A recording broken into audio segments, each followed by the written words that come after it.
Welcome back to this channel and welcome back to another quick pick prediction video.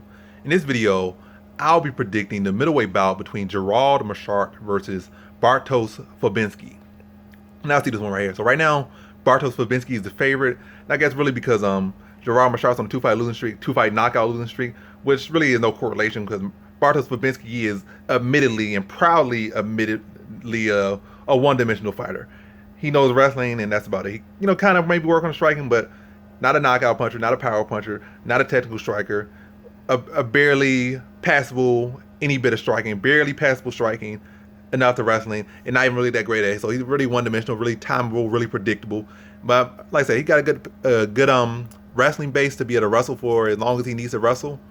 Got some decent control, but not amazing ground and pound fighter, not a great, amazing submission artist, but really just pretty decent, respectable lay and pray artist at this level at best. And Meerschaert has some pretty underrated wrestling. I'm not saying he's a stellar wrestler or anything, but he has trained with Tyron Woodley, he has trained with Ben Askren, and probably some more wrestlers. And his wrestling base isn't that bad. Like, he's a pretty solid wrestler. As we saw him against Darren Wynn, who Darren Wynn is probably a better wrestler than Bartosz Fabinski.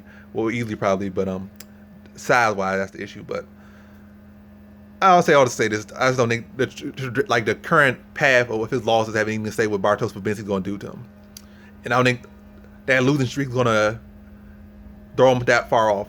So I feel like this is a fight that should favor him. I feel like he can address the wrestling of Fabinski. And he has some underrated BJJ. Really, he's an underrated fighter. Despite getting knocked out in like 2 seconds by Chimaev, which made him look like a bum, I'll still give him his respect. He's a very solid, underrated fighter.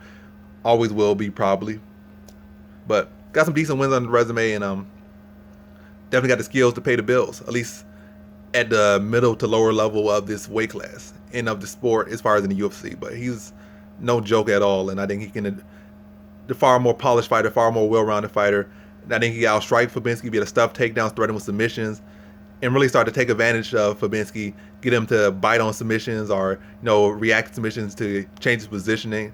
If he be able to outland him and land the hard shots, outstrike him relatively easily. Because, like I said, Fabinski has barely passable striking, and I just think he's able to wear him down, throw him off his game, neutralize his path to victory, exploit his biggest tool, his wrestling, and also the fact that he's coming off of submission loss. Now he's going against a guy who also got good submission skill. Definitely not as good as Moon is or the guy he last fought, but definitely far more crafty with his submission skills.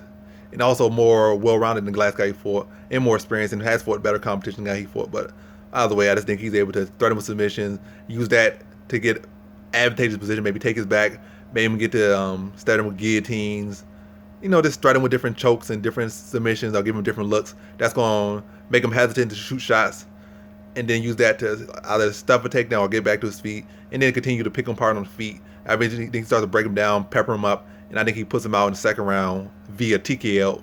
So in this one, I got Gerald Meerschaert via second round TKO.